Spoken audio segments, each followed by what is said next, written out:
Are you listening? Damn.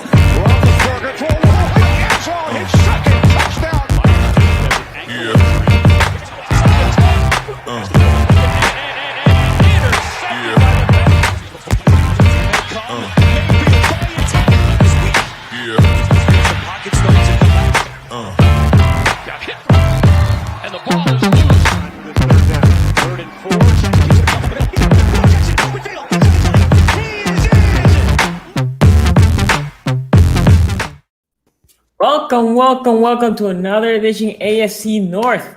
I know y'all want to hear this one because that was the most voted one. And I know people were like the safeties. Well, safeties. Where's the safety? Look, the safety conversation. That's how we're gonna end up our rankings with the safety. So don't ask about the safety. Safety's coming. But before we start, by the way, we're getting close. Yeah, training camp is like 2 weeks away. Dude, it is. I'm so excited. I feel like it's the longest season. Look at the voting right now for the Edge. Shocker. That was a late retweet, by the way. Don't blame this on the size of my Twitter following. I didn't retweet this till about an hour before the show, and it already was like this. So all I'm gonna say is I'm happy with this. Wow, that's a shock. Look at it. Don't blame me, Sonny. That's a lot of Jason Owe fans. Are you coming around? Are you coming around on your boy Owe? Dude, I'm buying the jersey. I'm all there in. There it is. I'm all in. It took you 2 months. It took you 2 months. And also, my guys here, don't forget, we just launched this. We launched a merch. So right now we have the same shirt. You know what? I'm thinking we should do like a safety shirt. But that's gonna be after the conversation. We should just do like a special. Because I know some Bengals fans were talking about Bates, and then Steelers fans, Minka, and all, and the Browns fans also are very hyped with their safety situation right now. And, John Johnson. Everybody loves John Ravens Johnson. fans? No, come on. That's what I was gonna say. No Ravens? Joker. We had the Joker. Come on. We have the Joker. So Geno Stone? The what? No. Geno Stone? No. Geno Stone is burly here. Talking about Deshaun Elliott. We're not safety talk today. Now safety talk. We're gonna talk about the Edge. We are gonna talk about the Edge. Let's go right into it, guys. I gotta wait, Ace. Don't tell me who your number 4 is. Don't say it. Oh, you don't want me to say it? Oh, go ahead. I'm doing all right, man. Glad to be back as usual. But if we're kicking things off, I would probably say when I first looked at this, I thought that it would be my own team. I'm just going to be real with you because when I look at the other teams in the division, a lot of them have notable guys that stand out. But then I had to remind myself, I had to go back and look at some of the old episodes that we've done. And I've still got this team having, when we talk about just edge, this is just the position. This is not, utilizing another scheme to blitz guys and get pressure to the quarterback. We're just strictly going off of the edge. And for me, it has to be the Baltimore Ravens. For me, just because they don't have that premier pass rusher, not saying that we do, but they have a lot of question marks at the position. You talk about Jason Owe, a rookie coming in. We don't know what he is. He's kind of very raw. He's really surviving mostly off of his athleticism. I personally like the kid, so I'm not here to bash him. I think that, if you do have athleticism, that doesn't necessarily translate to skill, but that is something that you can fine-tune and kind of coach up and potentially coach him and mold him into an edge rusher that can be successful in this league. But with them losing so many edge rushers, I felt like they lost their 2 best edge rushers in this offseason, and to not really replace them was kind of concerning to me. I expected them to sign some of the veterans that were out on the market, especially by this point. You're talking about 2 weeks heading into camp. I thought that that's what their grand plan was. Let's go ahead and get a veteran that's cheaper that we can bring in and kind of do the whole Raven M&T retirement home thing. But nobody's checking into the retirement home so far. So for me, it has to be the Ravens because when I look at Bowser, we kind of know what Tyvis Bowser is right now, right? And when it comes to getting sacks and maybe pressures, I'll throw the pressures in there as well. Not his forte. So from that side, and then you talk about Pernell McPhee, he's not really a edge rushing kind of guy. He's kind of a guy that sets the line and kind of defends against the run. Not to say that all you're looking at from an edge is just sacks. You kind of do want to have guys that set the edge. But for me, it's got to be the Baltimore Ravens. When I look at it, and I'm kind of shocked, and maybe it's not so shocking because Sonny says they get most of their pressure with their linebackers. Maybe they're just going all in on that and not having to pay that, and maybe that's how they can afford to keep the secondary intact. I'm just gonna hope that that's what their strategy is. But for me, it's got to be the Ravens. Q. Yeah, I'm gonna put Cincinnati here. Now, I am gonna say something I know Cincinnati fans are gonna disagree with. Obviously, me putting them at 4, I know they're gonna disagree with. I am not saying this despite Cincinnati fans. I know people think I say stuff on this show despite people. I say things on this show because I believe them. Now, whether if I add some extra sauce on it because I think it's funny at the time, yeah, I will to Tony, exclusively to Tony. But when I say things about the Bengals, don't believe the hype fans. Because troll. I mean it. He's a troll. I say this stuff truly because I mean it. And look, I have been vocal. I did not like anything really the Cincinnati Bengals have done, maybe outside of like 1 or 2 things in this offseason. And one of the main things I didn't like was their handling of the edge rush position. We have had this debate on this channel, and Tony, I'll give him credit, has turned me around on this. If you watch the show for the last 2 years, I believe we've been doing this, Tony has always been pressures versus sacks. And, I was more of a sack guy. Now I'm more of a pressure guy. I'm kind of at that point with it. And you can go back to when we were talking about this in free agency. I was not anywhere close to a Trey Hendrickson fan. So it's not just because he's on the Bengals that I'm not a big fan of this. When we were talking about the Browns bringing him in, I was absolutely 100% against this. I just don't think he's very good. I think he benefited from a lot of things in New Orleans. I think those sack numbers are a little bit inflated to what his actual value is. I think he's a very average player. Sam Hubbard on the other side, I think on a really good defensive line or a good defensive line, I don't think ideally Sam Hubbard should be starting. I think he's a good rotational guy. I think he's an energy guy off the bench, but I don't really think he's a starting edge there. And also, I know we're not taking fully scheme into account, but you do have to take into account the production that you think that these guys are going to get versus what you think other teams are going to get. Ultimately, the tiebreaker for this is because you could say the same thing with the Ravens, right? The Ravens don't have any notable names, but they're not really spending big money out there at the edge rush position right now. The tiebreaker to me is this: which edge rush, pass rush attack do I believe would be more productive at the end of the season? I have to go with Baltimore over Cincinnati because Baltimore has, consistently, even without having those big names, with replacing guys in and out, has been a fairly productive pass rush, as much as we have gave them, heck on this show for not having names on that edge rush position. They have been able to produce, whether it's Matt Judon, whether it's, Zadarius Smith, who was seen as the other guy to Bud Dupree in college. So, they have been able to develop these guys. They have a long existing track record of being able to do these things. Now, does this mean the Bengals have an awful pass rush? No. I just think that they don't have a better one than the Baltimore Ravens, which honestly, I think that's fair at the end of the day when you look at how those two defenses have performed over the years under their current coordinator. So that's why I have the Bengals at 4.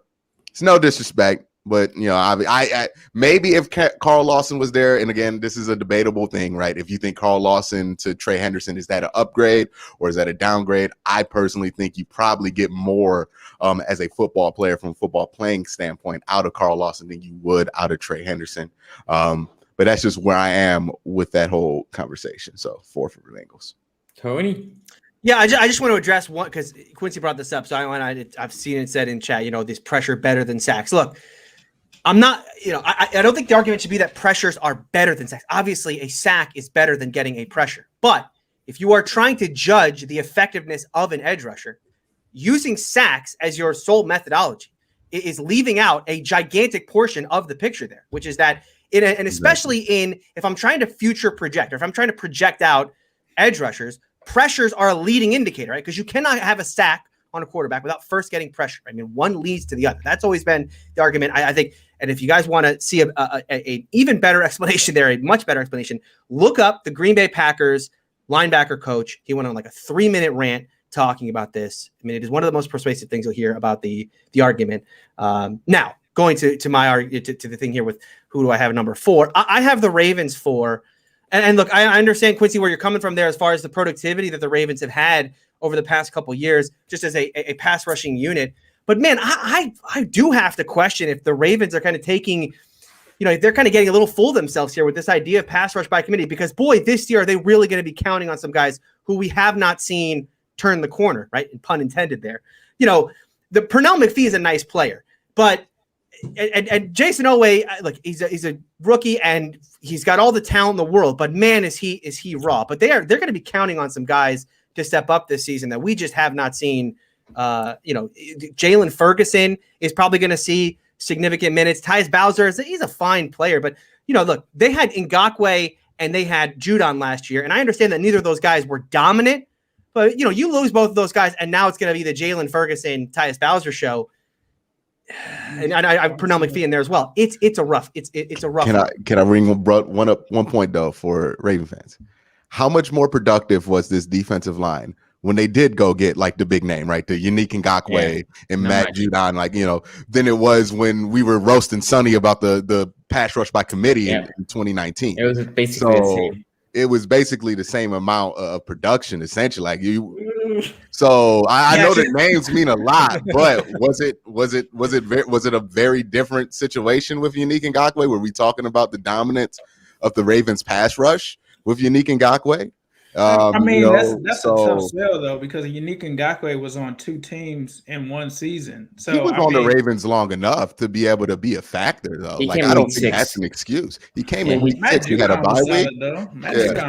Losing Judon, I think, is way underrated for this. Well, who was Matt Judon in 20? We were literally roasting them, saying, "Hey, Matt Judon, that's really your solution there." I mean, he had 9.5 sacks though. Like Tyus Bowser is probably giving you 2. And that's who's replacing him. Finish, Tony. I don't want to go into it. I think that the Ravens may be kind of biting off more than they can chew here. This is and Quincy's right. They have done a fantastic job since we first started doing this thing of developing talent that none of us saw coming. Right? Maybe Sonny, you saw it coming, and none of the rest of us did not see this coming.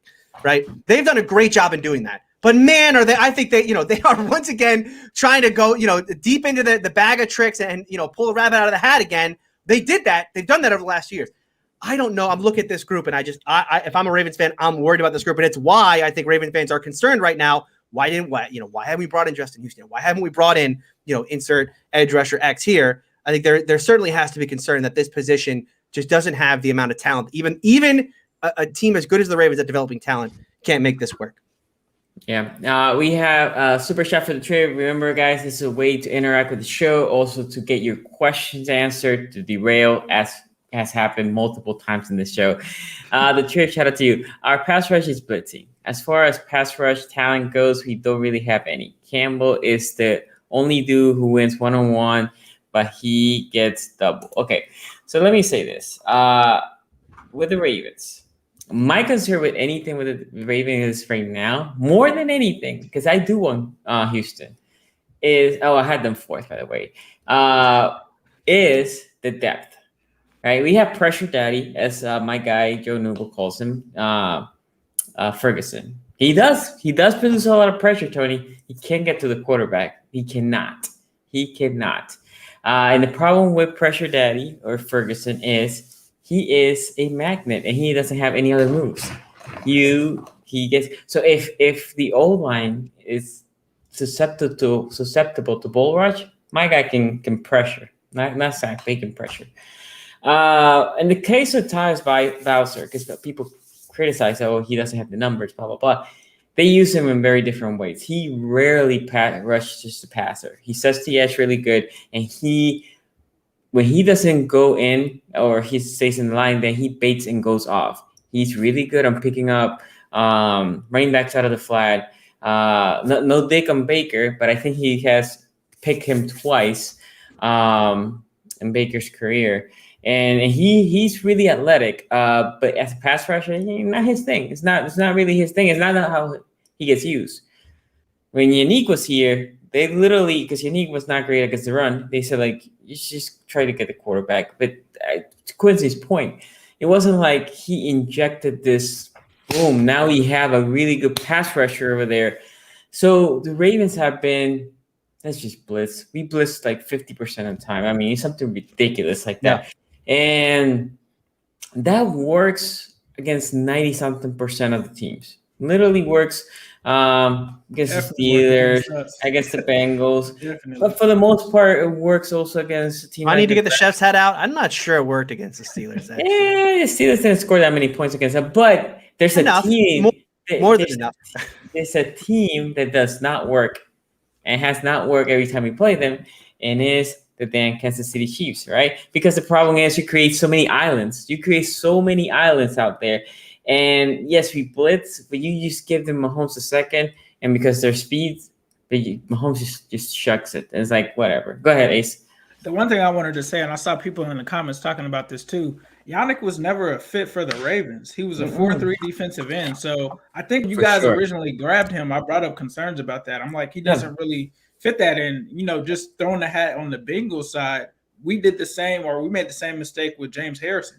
Like bringing a guy that's kind of a 3-4 fit and making him play 4-3 linebacker. He had to like drop in the flats and do stuff that he just didn't do. And I'm not trying to make an excuse for him because he didn't produce in Minnesota or for you guys.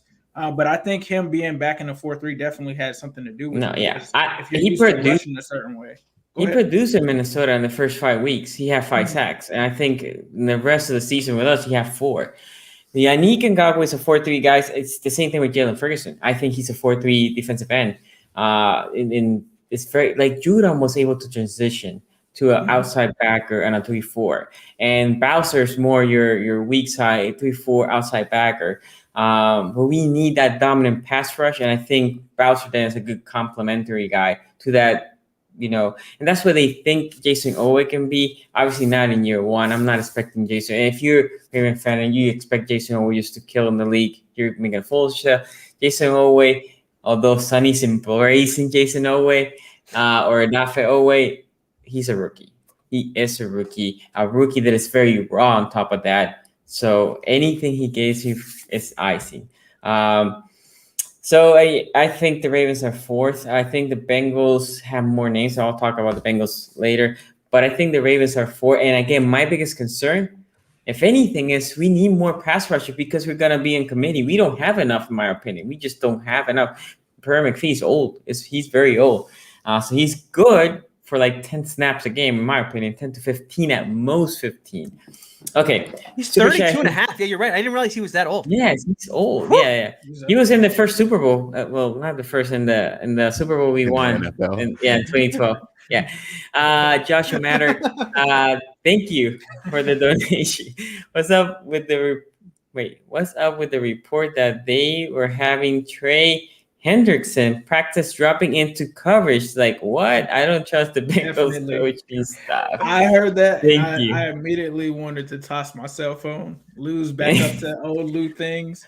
You guys play more of a have Carlos Dunlap dropping the coverage. It's like, hey, Trey Hendrickson, instead of doing what you did in New Orleans, which netted you 13 sacks, let's have you not do that and drop in the coverage. I have no idea what the thinking is here. I don't think that, when I watched the cut the tape on him, I never saw him drop back in coverage.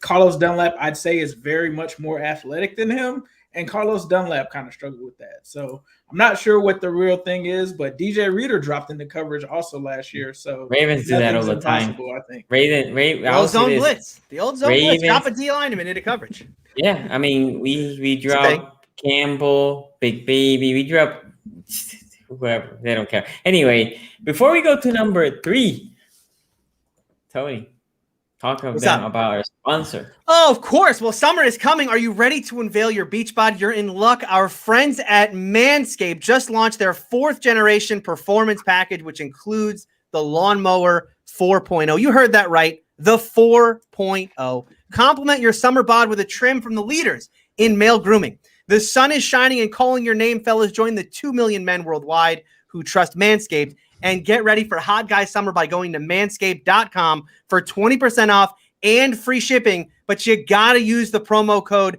AFC North Talk. All one word, AFC North Talk. It's time to bundle up with the Manscaped Performance Package 4.0. Inside this package, you'll find their Lawnmower 4.0 trimmer, Weed Whacker ear and nose hair trimmer, Crop Preserver ball deodorant, Crop Reviver toner, Performance boxer briefs, and a travel bag to hold your goodies. First off, the new Performance Package 4.0 includes that new Lawnmower 4.0. This trimmer is insane and, dare I say, the GOAT of ball trimmers. Yes, I said it. Their 4th generation trimmer features a cutting-edge ceramic blade to reduce grooming accidents thanks to their advanced skin-safe technology. It has a 7,000 RPM motor, a new multifunction on-off switch that can engage a travel lock, and gives you that ability to turn on the 4000K LED spotlight on and off when you need a more precise shave. It's also waterproof.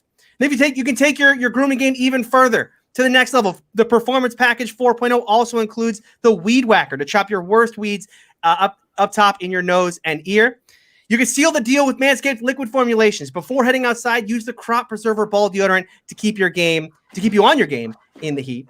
Then, after trimming the lawn and whacking the weeds in the heat, give your beach balls a boost using the Crop Reviver. Manscaped even threw in 2 free gifts to their Performance Package 4.0. The Manscaped Boxer Briefs and that Shed Travel Bag. Bring your comfort and boxers to another level. Get 20% off and free shipping with the code AFC North Talk. AFC North Talk, all one word, at manscaped.com. As you can see it there in the banner, AFC North Talk, one word. It's also in the description below. But great products. Support them. They support us. Definitely have been a good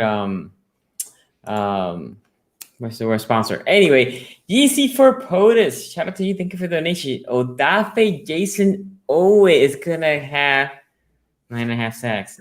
Sonny, what has more? Are you watching this in HK? Like Hold on. Summer Vision? Is that what's going on? If he has What 9.5 has more of a sacks, Sonny, what has more of a chance of happening? Owe having 9.5 sacks or Yeezy for POTUS? Like, what actually has more of a chance? I think Yeezy for POTUS. He got some votes. I think he has some votes. I think He didn't even get enough votes to fill up Madison Square Garden. that is true. I think Odafe is kind of, to be honest, I think Odafe, because how the Ravens do pressures and blitzing, he's probably gonna get between 4 and 5. But what I would like to see is he getting 4 and 5, which again I'm not expecting. It's not me predicting. If he can get 4 or 5 sacks, winning a match of 1-on-1, not on a blitz, then I'll be like, holy crap. By the way, 4 or 5 in the Ravens defense. I mean, last year their leading sack guy was what? Judon was 6, right? Was 6, I mean, yeah. 5 would have put him second in that. Yeah. 5 would be fantastic. This is a great segue to lead into why I have the Ravens at 3 here. Go ahead, Q. Let's Go hear ahead, it. Q. Let's You hear can it. go. Go Well, ahead. because I think one of the things we have underestimated is, one, look, I have been somebody who has done this in the past, but I actually think, unironically, we should probably stop sleeping on Tyus Bowser. Why is that? Yeah, I'm at this point here, right? One, look, we talked about what Matt Judon was able to do, what they're losing with Matt Judon, the 9.5 sacks that Matt Judon brought. But, you look in 2018, he had 7 sacks. You look at when he wasn't getting starts, but playing time in 2016, his rookie year, he had 4 sacks. Tyus Bowser hasn't really gotten an opportunity to be a starter, but he's racked up 5 sacks. He racked up 5 sacks in 2019, when you can argue he was probably the most used as a pass rusher before they got Unique Ngakoue. So there is evidence of production being there, and then the versatility might be something that also keeps him on the field. I mean, he had 3 interceptions last year. That is a gargantuan amount of interceptions for a defensive end or an outside linebacker to get. So we joke about some of these guys dropping back in coverage. Tyus Bowser is actually going to be real useful with that. And then you bring up the conversation of Odafe Owe. What might they be able to draw up, knowing how creative the Ravens defensive coaching staff can be, with 2 guys who, theoretically you at least hope are athletic enough to be able to get in coverage, to be able to move around a bit more, and be a lot more versatile and athletic than what they previously had up there with Matt Judon. And oh God, how did I forget his name already? I just said it like 5 seconds. Bowser? No. The guy you got from Jackson. No, the guy you got from Jacksonville. Calais Campbell. No. Goodness Yeah, gracious. Now you're trolling me. Nick Ngakoue. I would say you were We got Calais there. Campbell. Hey, we got there. It only took us like 12 tries. Yeah. Professionals here, right? But yeah, it's the offseason for us too, guys.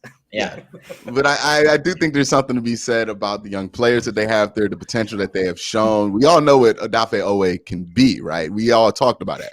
I was wondering, look, he showed no pass rushing moves at Penn State.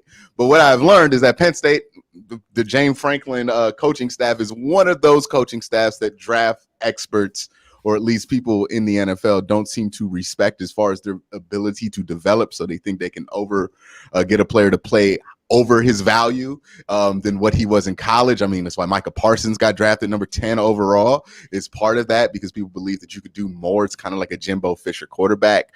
So, with all that considered, knowing that the Ravens can really develop these guys, knowing that Tyus Bowser is somebody who, even as me, somebody who has kind of hated on Tyus Bowser over the last few years, I have to admit that he has actually put up some decent tape in the last few years.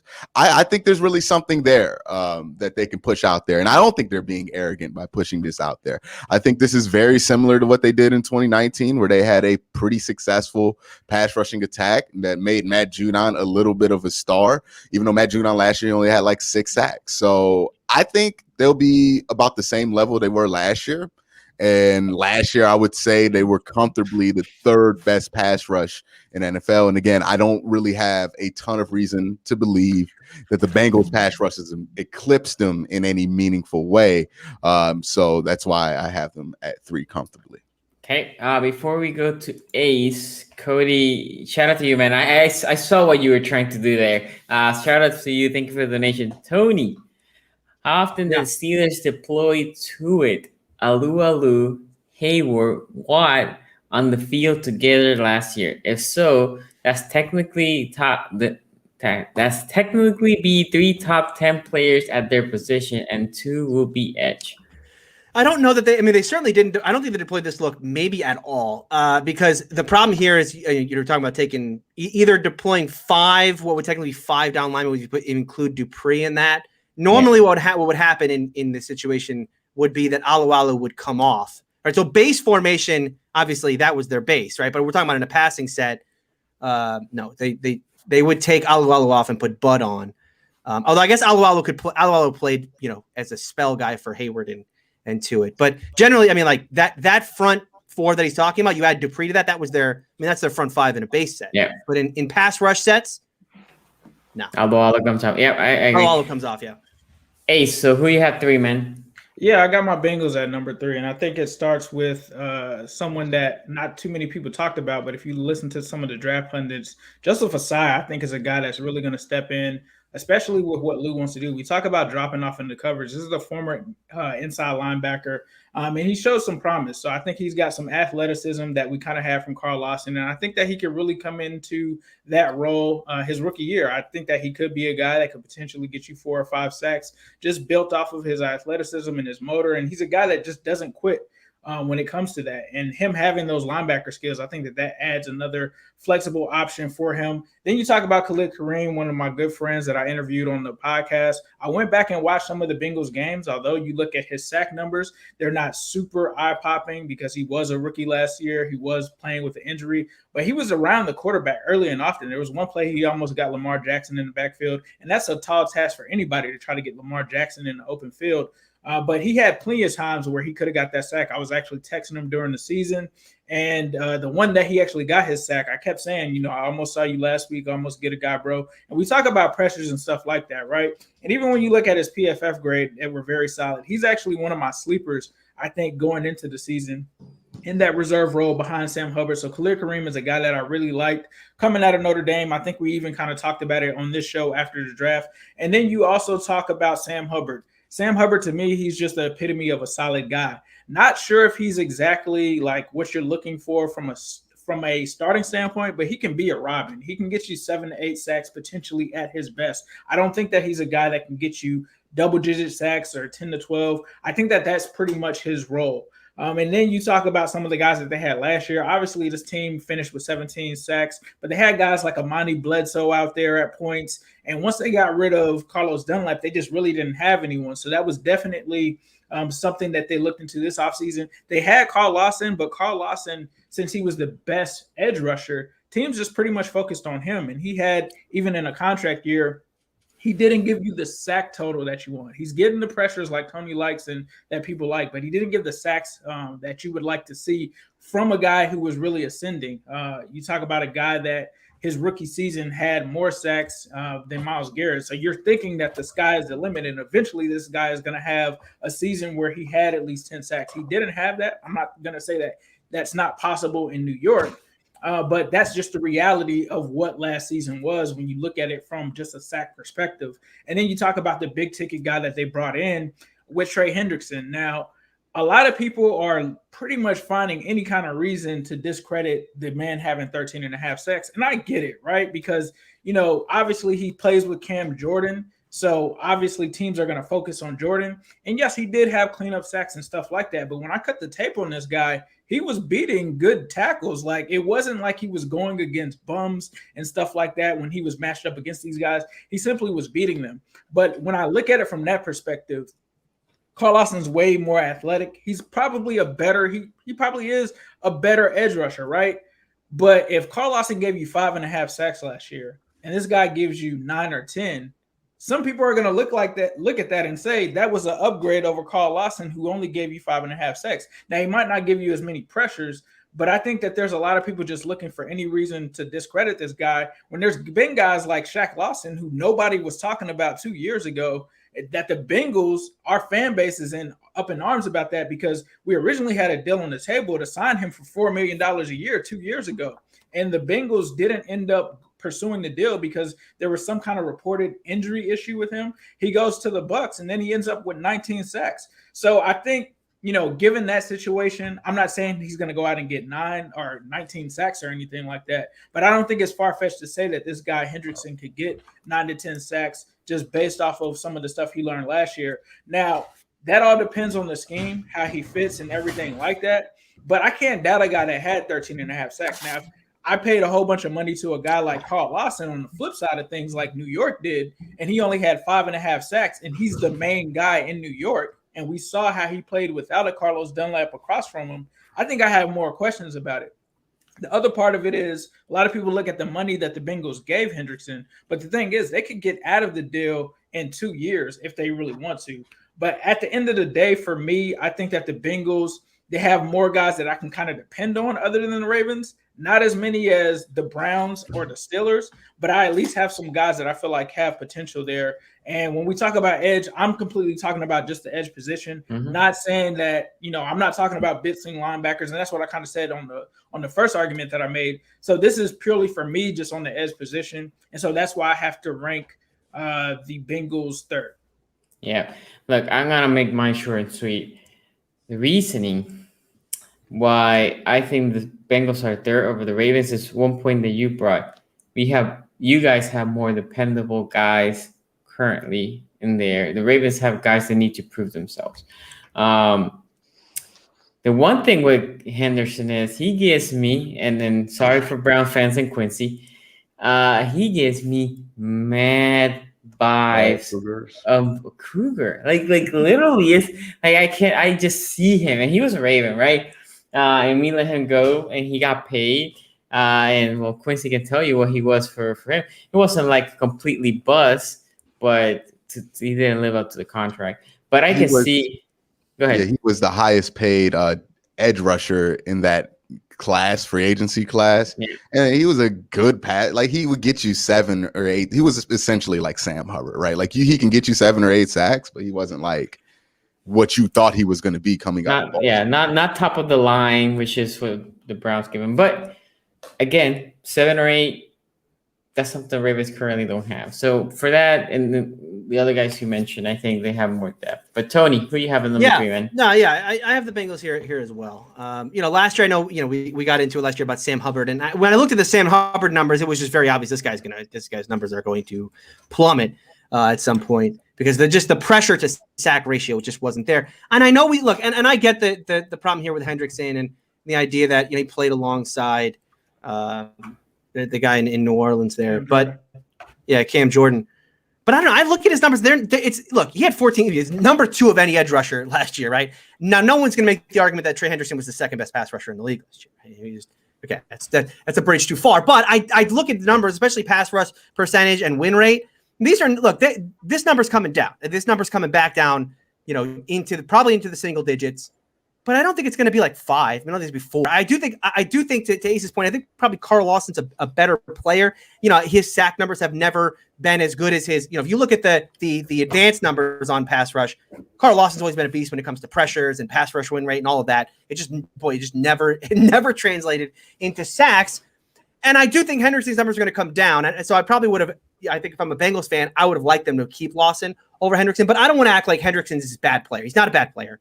He is overhyped for what he was last year, which was a 14 sack guy. That number is going to come down to 8 or 9, but that's still, you know, you're still going to have an 8 or 9 sack guy. That's not a bad player. And it's certainly good enough to put them over a Ravens team, like I said, that I don't trust right now. Okay. So I should say, sorry, the rest of the list, you know, obviously I've made my thoughts on Hubbard known last year, and the rest of the guys are all pretty much rookies. So, you know, for them, like I don't take them into account for this. I like Cam Sample. I think he's going to be a good pro. I think he might actually be a better pro than Osai, just because, you know, just what I've seen at the Senior Bowl. But yeah, I mean, Hendrickson for me is the reason why they're over Baltimore. Gotcha. So before we go to number 2, we have 79 likes with 200 people, over 240. So guys, make sure again. We need some likes. Time to wrap it up. AFC North talk is now over. Unless you guys hit that like. No. No, we just need to talk about how great are TJ Watt and Myles Garrett. Ace and Sonny, I would like to know how great are TJ Watt and Myles Garrett in your opinion? Ooh, okay. I mean, they're to the top elite. 3 to 5. It's the top. Like when we talked about, when me and them just talk about stuff, we're like, we don't have a Myles Garrett and we don't have a TJ Watt.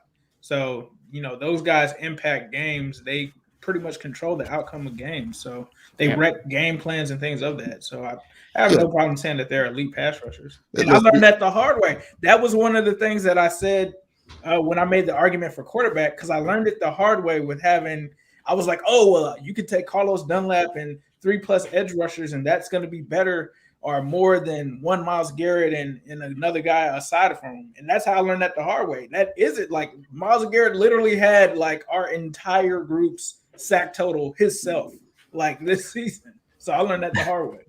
Okay. Yeah. If they weren't for a world where Aaron Donald existed, I mean, you could very well be talking about these two players fighting and trading back defensive player of the years for the next 5 or 6 years. Yeah, I mean, think about when we talk about top pass rushers, people talk about TJ Watt, Myles Garrett, and Mac, right? Those are the top 3 that people talk about. Bosa, you could throw the Bosa. Bosa's in there. Bosa's, yeah. I think the problem that I have with the Bosa is Nick did it a year and then he got hurt, and then Joey is up and down with his health, right? TJ has been consistently healthy. Myles Garrett is good for him to miss like a game or 2, but he's still dominating, right? I was just thinking real quick. I know the Browns play the Jaguars in the preseason, and I was like, man, what did they have Tim Tebow in line blocking up there in front of Myles Garrett? Watch out. Tebow's back. Tebow mania. You listen. We're gonna see how much heart and determination gonna get you there. Never doubt Tebow. Never look past Tebow. Never. I love that play. I still remember that play. You do that at your own. Listen, you're taking your life in your own hand with that one. Don't do it. It's not a fun experience. So before we go through a tangent, Ace, who do you have number 2? Who is your number 2? Number 2. This one was at first I thought that it was tough, but honestly, the Steelers are here for me. You know, simply because they lost Bud Dupree. I didn't see them really have. Obviously, they got a guy waiting in the wings there. But when I compare that with who my number 1 team is, I think that it's easily for me the Steelers here at number 2. Now, TJ Watt, we just talked about him and Myles Garrett. They are pretty much fighting each other for Defensive Player of the Year. If, like Quincy said, Aaron Donald doesn't exist, they're definitely up there. I mean, TJ Watt, it'll be interesting to see what he can do without having a Bud Dupree on the other side, taking something away from him. But I have no doubt on this guy. And it's going to be a contract year, if I'm not mistaken, right, Tony? Is it a contract year for it's the 5th year option. Never doubt a guy in a contract year. If you play fantasy football, y'all ain't lock that up in a contract year. That's how you end up with Trey Hendrickson having 13.5 sacks in that contract year. So I cannot go against TJ Watt in a contract year. But when I look at what's outside of TJ Watt, I don't have enough faith to make the convincing argument for them to be first. Okay. Yeah. Wait. So Wait. Why haven't y'all locked up TJ Watt yet? He was drafted a year before Miles. And They pay Big Ben. No, they have the money to do it if they wanted to, but I think at this point they're waiting it out. They're waiting to see what happens this year. I mean, they're going to pay TJ, but yeah, they're and may still actually, they usually get those kind of deals done in camp. So that one actually may get done. The Steelers are being weird this year with some contracts. Like they didn't pick up the 5th-year option for Terrell Edmonds. They haven't done anything. Right? No, that's not smart. I mean, that's not smart. It's not smart. They have nobody on the books though after next year or next year. Yeah, so it wouldn't make any sense to wait on this any longer, right? I mean, if you want to blow it up, if you want to just start over, blow it up and just get rid of TJ Watt. They're certainly leaving that door open. They have to trade him, right? Bring it to Baltimore. I think there are a lot of guys who they're going to let walk. There are a lot of guys they're going to let walk potentially in 2 years. I don't think TJ's one. TJ's deal is going to say there's no rebuilding plan that you don't keep TJ Watt on your team. So why not? Yeah, I mean, it depends. You could trade him, right? In his 5th-year option, you just trade him. You got to trade him for just as valuable with the contract. Where you just get multiple first rounders or something like a Khalil Mack to the Bears kind of deal. If you're going to do that, you sign him to a big deal. You have all that money you got to eat, right? The signing bonus. Whereas if you just franchise him and trade him, you have no money on the books if you do that. But again, this is hypothetical. They're gonna end up signing him during the. Good Lord! Don't move like you're gonna trade TJ Watt. But I agree here with Ace. They're leaving every door open. Keep waiting because it will get more expensive. Like the Ravens locked Marlon because they look out. So I agree here with Ace. Number 2 for me is Steelers. I know because TJ Watt, because I remember in that draft, that's the guy I wanted. I wanted TJ Watt, and I got super pissed with the Steelers drafting him. Now we drafted Marlon Humphrey in the same draft, and so I was excited. I was not excited that day, but it has worked out really good for us. But after TJ Watt, look, Highsmith had a better rookie year than what I thought he was going to have. Completely honest. I thought he was going to be good, but I didn't thought he was going to be that good year 1. Meaning he wasn't like he blew up with numbers and all that, but he was consistently a solid player for a rookie 3rd or 4th rounder, Tony. It's a 3rd round pick, yeah. 3rd rounder. For a rookie 3rd round pick, he was a solid player. So I think that's why they felt comfortable with letting Dupree go. But now let's see when they up that workload and how he reacts, right? We'll see that there's players that they can work better on a rotation. And the Steelers do like the Ravens. They do like to rotate players in and out. But after the 2, I think the Steelers have kind of the same – no, not the same situation that the Ravens have. But after those 2, the next wing is a lot of question marks, right? And that's the biggest problem, because if Highsmith, for some reason, cannot take a step forward and maybe takes a step back, which is not unheard of for a second-year player, oof, man. Now TJ Watt doesn't have his Robin. Like TJ Watt is definitely a Batman, but he does not have that Robin, which both of the guys benefit from it, right? But Dupree definitely, as soon as TJ Watt came to Steelers, you can see how his numbers got elevated. But TJ Watt benefits for a guy from having on the other side a guy that cannot just be single-handedly just left by itself. So TJ Watt, amazing again, top 3. You can just rank them different moments, but I think for those reasons, I had the Steelers numero 2. We have a super chat here real quick from Cody. Who had the better pass rush game, Highsmith or Dupree? Okay, so I'll let Tony answer that. Yeah, I actually don't know the answer to that. That's a good question. I haven't looked at PFF grading again. I don't think you don't just, if you want to just rate players. I don't think the easiest. I mean, it's easy to do to just go to PFF and sort by who had the big blue line or whatever. But look, Bud Dupree was a better pass rusher last year. Now, Highsmith came on at the end of last year. Highsmith was very, very good at the end of last season. Like Sonny said, was a kind of a revelation. I'm looking up. Oh, let me look up. Someone fill I for got you. time while Tony looks up. Okay, but Q. I was about to say. I was gonna fill. I was in the middle of looking it up. Highsmith had a 72 pass rush grade, but Dupree had. Let me look. 61. 61. Yeah. Insanity. Yeah, that is. Yeah, this is when PFF gets some of those numbers you just got. You got to do the minimum. I watched every Steeler game last year.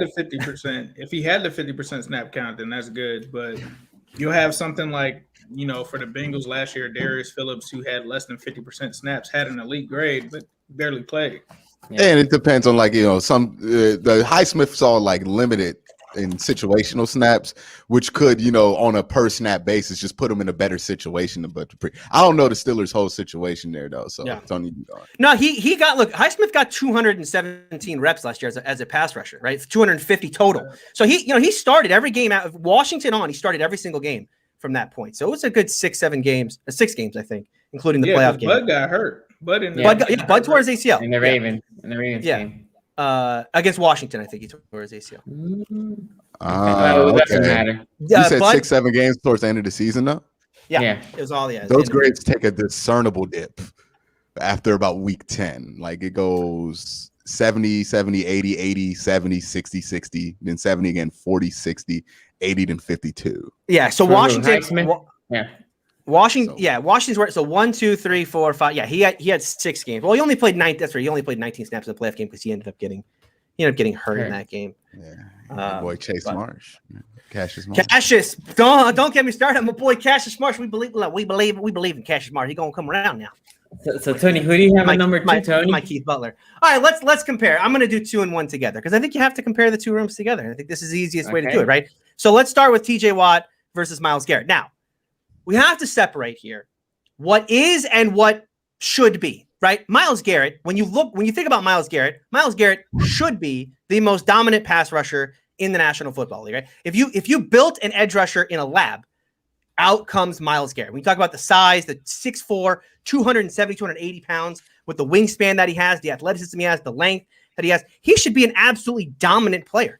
And he is-ish, okay? But the best pass rusher in the league right now is TJ Watt. And it's no matter what metric you want to use, TJ Watt comes out ahead. Sacks more, pressures more, pass rush percentage, so percentage of pass rush snaps, TJ Watt had more. Pass rush win rate, TJ Watt was better. And the thing that's underrated about TJ Watt, we don't talk enough about. Last season, 2020, he was the best run defending edge rusher in the National Football League. He was created with an 8.5% stop rate, and he had the most tackles for loss in the league, 23 tackles for a loss in the league. When TJ Watt made a tackle on a running play, the average distance of that run was 0.4 yards. 0.4 yards is how long the average run went when TJ Watt was involved. Again, TJ Watt last year was on another level. Okay, and by the way, he did everything I just talked about. He did that with 10 less pass rush snaps than Myles Garrett had. Remember, TJ Watt drops into coverage a lot, and it is hard in that way to compare these two because it is a little apples to oranges because Watt drops back into coverage, whereas Garrett is 99% of the time he'll be rushing the passer. But then you go see that so that's one thing, right? Watt, I think right now is a better player than who Myles Garrett is today. But then you go to the number 2 guy, Alex Highsmith versus Jadeveon Clowney. And again, I think we have to separate what is versus what we think should be true, because the same can be said about Jadeveon Clowney. We imagine Jadeveon Clowney as this dominant pass rusher, but Jadeveon Clowney is a guy who's never put up double-digit sacks. Right? So you look at him and you say this guy's going to be a problem. He's never actually produced. Now his pressure numbers have been fine, but this has never been a guy who's been a dominant, who never has been thought of throughout his career as a truly dominant edge guy, even when he played alongside J.J. Watt. And this guy got the opportunity to play alongside J.J. Watt, never was a dominant pass rusher, even back then. So you look at who Jadeveon Clowney is today, right? Let's look at his numbers from 2020. Jadeveon Clowney had no sacks. We'll leave that aside. 28 pressures, a 5.4% pressure rate, and a 14% win rate. You go to Alex Highsmith's numbers, and they're almost identical. 21 pressures on less snaps, but a 5% pass rush percentage, again, and a 16% pass rush win rate. And as we said, Alex Highsmith is in year 1, going into year 2, whereas we want to imagine that Clowney in, what is he, year 6, year 7? He plays alongside Myles Garrett. He's going to, all of a sudden, they're going to unlock the potential of Clowney. Clowney's going to become this player that he has not been through this point in his career. Again, I cannot buy that. I cannot buy that. If you're asking me today, would you rather have Alex Highsmith after year one, who is, again, a young player who you could argue, and I guess we could say he may take a step backwards, but again, he put up very good numbers as rookie. Or would I rather have Jadeveon Clowney today in year 7, year 8, and we're making the argument, well, in year 8, he's not who he's going to be. He's actually going to unlock some new potential. Again, I can't make that argument. So I will go with, for me, I'll go with the Browns number 2. And look, the argument I understand here is to say that the Browns have a deeper room. I'll 100% agree. If you want to make the argument that Takk McKinley puts the Browns over the top, I'm not going to fight you on that. But for me, I would rather have, look, if you ask me, would you rather have TJ Watt or Myles Garrett? I'd rather have TJ Watt right now. And if you ask me, would you rather have Alex Highsmith after year 1 or Jadeveon Clowney right now? I'd rather have Alex Highsmith. So give me the Browns 2, Steelers 1. Okay, cute. Yeah. So the main way. thing I would push back on from what Tony said is this perception of what the Browns need or expect Jadeveon Clowney to be. I think it was a little overstated. I don't think anybody's expecting Jadeveon Clowney to be a monster pass rusher or even like has that expectation of him, because he's never been a sack guy. I think that's what we've all known about him. Anytime I've talked about Jadeveon Clowney, it's never been, oh, look at the sack numbers he's going to produce. He's going to have some pressures. He's probably going to help Myles pick up more sacks. But I would say that his main value is his ability to stop the run and his run defense. It's always been Jadeveon's main attribute there. And you can compare, of course, his pass rushing numbers or some of his like double team numbers or whatever it is. And again, like you said, TJ Watt and Myles, they play the same position technically because you categorize them as edge, but they don't really play the same position, right? Myles goes inside, outside a lot more often than TJ Watt does, and TJ Watt goes in coverage a lot more often than Myles Garrett does. So they do two different things. And I don't know how you can compare them definitively. I will say that they're probably both in the same range of player. And then when you come to Alex Highsmith or Jadeveon Clowney for that second guy, I would just disagree with Tony's take there. No disrespect to you.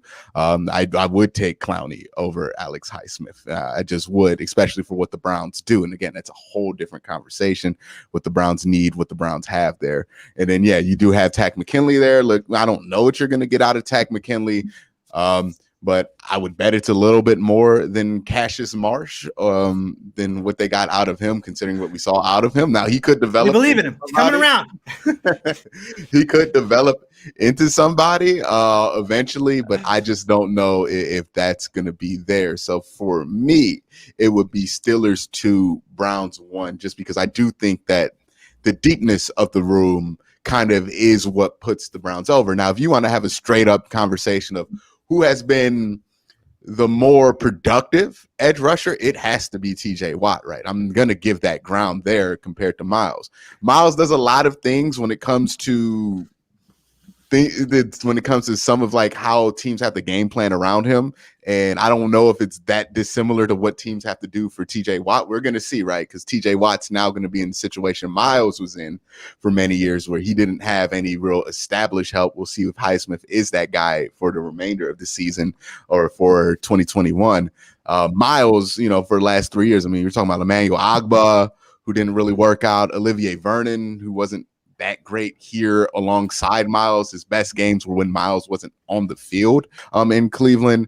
And now you have somebody a little bit more established, somebody you think can complement him better when it comes to skill set in Jadeveon Clowney that might get them there. But I don't think you're necessarily asking Jadeveon Clowney to unlock this new level of potential or anything for that to be there. I think just Jadeveon, who he is, put in the right situation, if he's healthy with help with Myles Garrett, I think he can be the same level of productive player that he was when he was very sought after in 2014 and 2015. And I think that guy is ultimately, if that's who you expect Clowney to be or who you hope he can be close to, is a good amount better than Alex Highsmith. But that's where I'm at there. I understand what you're saying. The numbers don't back it up, right? That's the issue I have. It's like we're just I don't know why we want to hand wave what Alex Highsmith did last year. But you're comparing 6 years of a sample size with Clowney to what, 7 full games with Highsmith? I don't think that's a fair comp. But what I'm saying is like numbers. Clowney is who he is, right? The argument is that Highsmith in year 2, right? But look, we can make the argument that a sophomore slump, he's going to be worse. Sure, we can make that about any player going into second year, right? But generally speaking, when you see players like that, I mean, they're on the ascension. Right? Year 1 to year 2 is a jump, not a decline. And that's the argument that I'm making. They're both of these takes are based off of an assumption, though. Yeah. Like you were basing Clowney's take off of, hey, maybe he can be back to what he was when he was at his peak in Houston because he has help now with somebody who can go inside and out with him. And your assumption is that Alex Highsmith is going to improve off of what he did at the tail end of the season. So I think they're both based off of assumptions. Obviously, there's going to be more numbers that are going to be negative towards Clowney because he's had those injury-ridden seasons. He's bounced around like 3 or 4 different teams, and he's been in the league 6 years longer.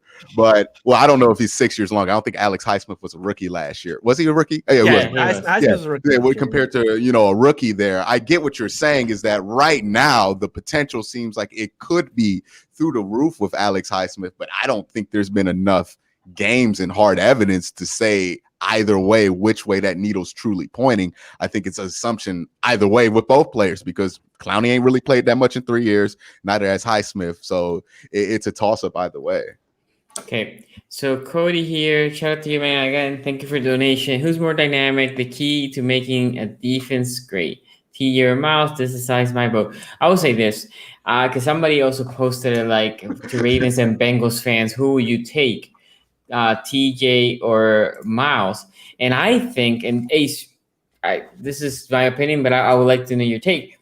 I think for the Ravens, the better player will be TJ because TJ will play that typical outside linebacker that the Ravens like to play. Versus, I think for the Bengals, the better player will be Myles Garrett because that is better fit for the type of defense that the Bengals play.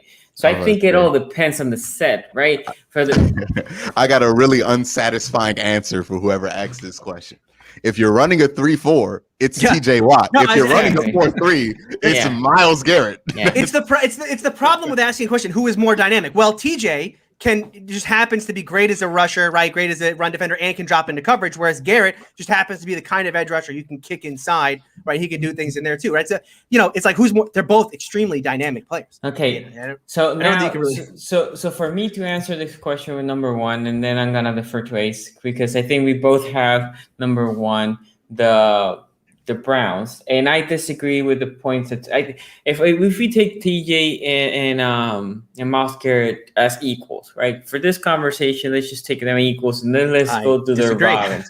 Okay, but let's go to the Robin. Okay, you know what? I'll say this. Let's take TJ as a little bit better.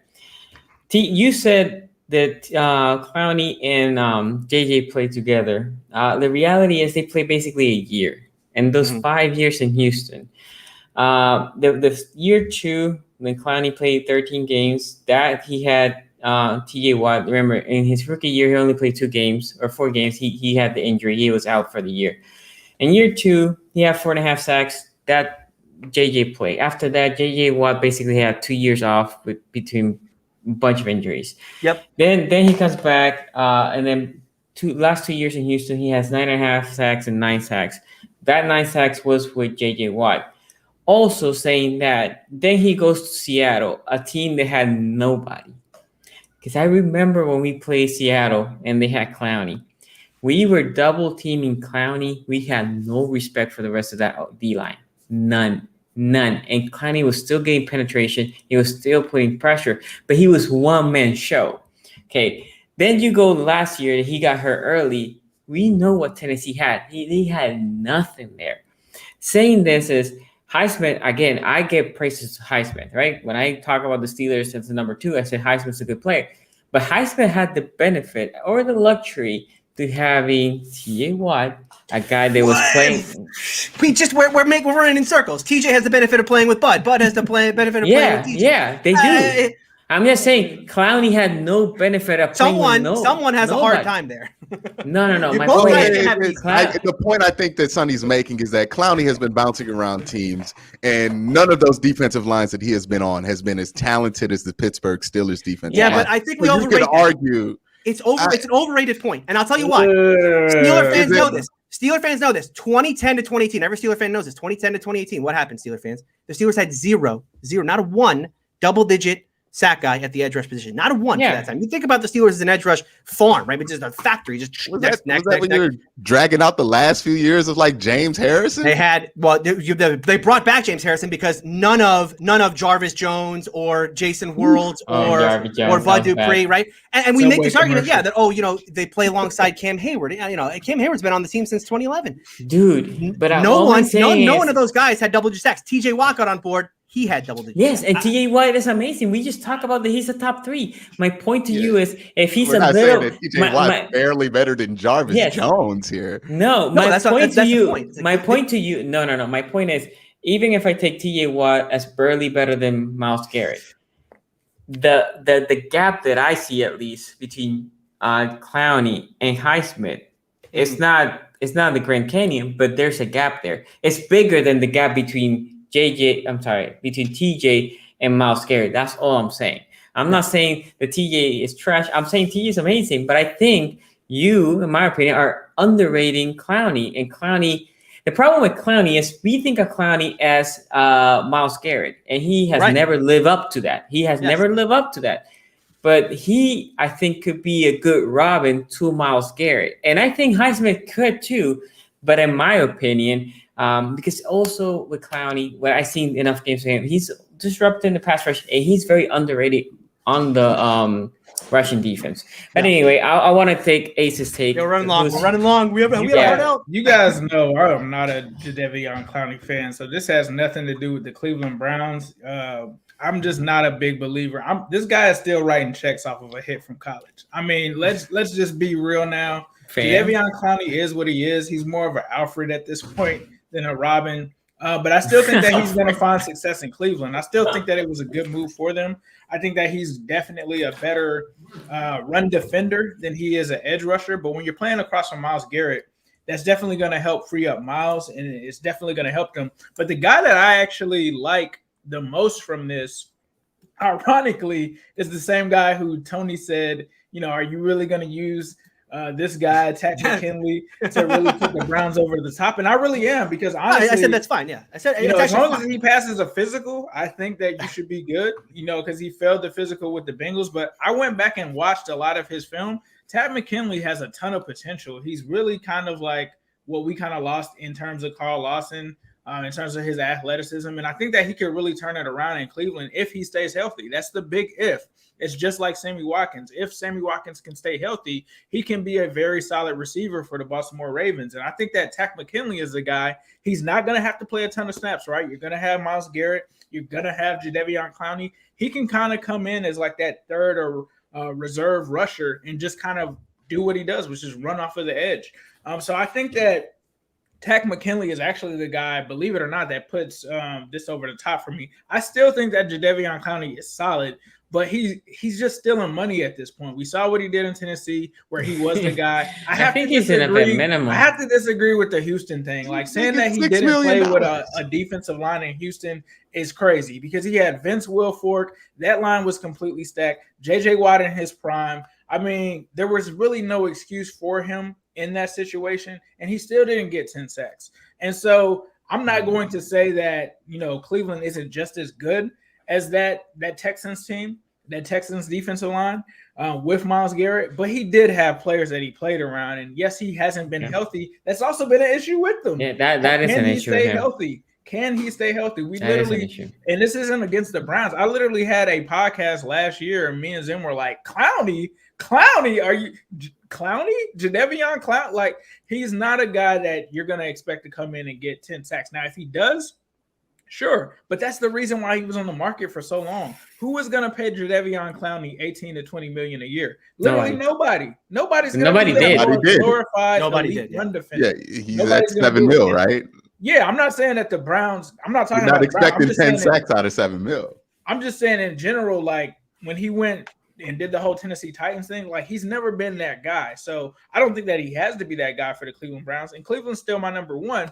But I think if you're looking for the sacks, I think Takk McKinley will really surprise you and come out and potentially have I'm going to say this, more sacks than Jadeveon Clowney. I can confidently say I think that he will have, that's my hot take, if he stays healthy through this season, I think he ends up with more sacks than Jadeveon Clowney. But Cleveland's still my number one. I think you add Myles Garrett.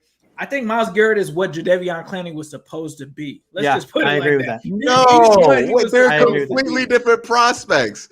This idea, because they both ran a fast 40 time, people think they're the same type of athlete. Clowney has no bend. Myles Garrett has all the bend. They're complete, like they're great athletes in their own right. But even if saying the production of what Myles Garrett, what they were expected to do at the next level, he is. Myles Garrett has been that number one overall pick. Elite pass rusher. That is what he was supposed to be. He was supposed to literally take quarterbacks' heads off, like he did to that Michigan running back. Here's the thing, though. Everybody talks about that. Man, everybody expected it to be that dude who got the hit. What was the hit? That was a running play. What's the one thing he's been good at his entire career? It's stopping the run. This was all there. People got carried away in the combine with him, but he's the player he was always going to be. He's just injured a lot. He is injured a lot. Okay, so we have a couple super chat. Q, do you need to go? We can finish this out. We only got okay. So thank you, Jeremy, Allison. Thank you for the donation. Garrett got 12 sacks, and Browns fans were disappointed. TJ got 15, and the Steelers were dancing in the streets. Garrett's ceiling is far higher. TJ finished number 2 in defensive MVP voting. Okay, he was the best run defending edge rusher. He led the league in sacks. Yeah, I mean, there's a lot of reasons why the Steelers fans are. How many games did Myles miss with COVID though? He missed with 2, but remember, TJ had 10 less pass rush reps than Myles Garrett did. Yeah, so we're just talking about straight reps to sacks. Garrett had more reps and 3 less sacks. That just tells me, the help actually does help TJ Watt a little bit. That's all that tells me. What happened to him after the Subway commercial? That's the last time I saw Jarvis Jones. He was in that Subway. I actually wanted Jarvis Jones coming out of Georgia. I was like, man, that dude, take him from the Bulldogs to the Dog Pound, and then the Steelers took him, and I was upset. I will say this: Jarvis Jones single-handedly changed the trajectory of the Steelers and how they built their defense, because he was a guy who had, if you guys remember, a terrible athletic profile. But the Steelers didn't care because he led the SEC in sacks. It's so productive. Sack master. Yeah, exactly. None of that translated, and the Steelers pivoted 1,000%, went the other way. Only super athletic profiles, and they have now today one of the best defenses in the NFL. So I remember the first time I saw Jarvis Jones like in a Steelers jersey, like a uniform. I was like, he looked like a coach out there. I think actually Joey Porter looks better than him in a uniform. Like he was not the most physically imposing dude. He was like 6'1", 222. It was like he's got a guy out there. He's why sacks are overrated. So Cody Marcus here ranks the host. Look at that. Tony number 1, Ace number 2, Q number 3, and I'll take my place as number 4th. We're all tied for so here Cody Marcus, he donated again, but I can't see your. Yeah, so I'll say thank you for the donation. It's like 3 quotes down or something. I forget. Okay, so I'll take Electric Tyrone for now, and says Quincy trying to sound like a reasonable human being. Too late, and Ace is 1,000% right about Clown. You're not talking about me. Yeah, I was gonna say, like, if your assumption though is that Clowney should get you 12.5 sacks or something like that, yeah, okay, then Ace is probably right about Jadeveon Clowney. But my argument is like, why do y'all still think that Jadeveon Clowney should be getting double-digit? Yeah, but okay, if we're just making the argument that he's going to be a better run defender, I mean, there are the run defense stats for Jadeveon Clowney last year were also not great. My thing was, hold on, wait. I'm saying, if you're a competent team and you're using Jadeveon Clowney properly, you're probably going to use him more as a power end, or maybe you're going to slide him inside a little bit more often. And if he does blitz, you might put him at linebacker at times to let him blitz without having to come off the line of scrimmage because he doesn't have great bursts. Like, if you're going to use him correctly and use him to his best potential, he's just not going to get a lot of sacks just because of the nature of how you're using him and what you need to use him for. That's what I'm saying. I'm not saying saying that, oh yeah, you just throw him out there at edge and just leave him alone. Like, there's a clear way to use him. Obviously, the Tennessee Titans did not use him well because when he was with the Seahawks, he was pretty good. So there was some kind of disconnect. He didn't want to come back from that ACL injury on that team for a reason. So I think there is a way to use him. And if you do use him, he's a really, really good edge rusher. I mean, we talk all this about Clowney. Even last year, if you average out his pressures per game, he would have been up there with the top of the NFL. So, there is a lot of use to get out of him. I get where people are disappointed because he went number 1 overall the same year Aaron Donald came out the draft, and the same year that was it Khalil Mack came out the draft, right? So he never lived up to that. But at this point, 6 years in, we just have to accept Clowney for what he is, and what he is still a very, very good player. I think he's a solid player. I think when I soured on Clowney was like last year when he was holding out because he was like, "Oh, I'm worth $20 million a year," and I'm like, "No, you're not." Like, I'm just gonna keep it real with you. Well, his agent was doing that, and he fired his agent after the season, though. Right. Yeah. I mean, we'll see this year, obviously, as the season starts, but it's always a fun conversation. The edge, I knew the edge was going to get heated at the beginning, but let me just give you the ranks here real quick of today. So Browns 1, Steelers 2, Bengals 3, and 4th for the Ravens. And the overall right now, the Ravens are the number 1 defense so far. We still have 2 positions to go. Steelers 2nd, Browns 3rd, and they're very packed. By the way, they're very close, and then the Bengals are a distant 4th right now. Bengals will probably stand there. Let's just be real. Also, don't forget. That's not what I wanted. Don't forget here the voting. If you want to be part of the vote, follow us on AFC North Talk on Twitter. There's the handle, and go check out the merch and support us that way if you can. Before we go, Q, where you can find you, man? YouTube.com/Quincy Carrier. Also on Twitter @Quincy. Ace. You guys can find me on Twitter @NewStripe City. You can also find me on YouTube on NewStripe City as well. Of course, you can also find me here on AFC North Talk. So please hit that subscribe button because we still got plenty of shows and plenty of fire left in the tank. Tony. Absolutely. Yeah, we got some good shows coming up. The safety discussion is going to be hilarious. Make sure you guys are all here for that in a couple weeks. And look, we got 2 weeks away from training camp starting. We're going to have some. I know the off season with these shows can get a little, it's silly season, but silly season is over here in 2 weeks. We're going to have real games to talk about. The Steelers are in the Hall of Fame game. We will have actual football to talk about. You did not say real games and to go, hey, listen, you don't think that we're going to get enough is content Mason out of both Rudolph James Pierre is even going to play?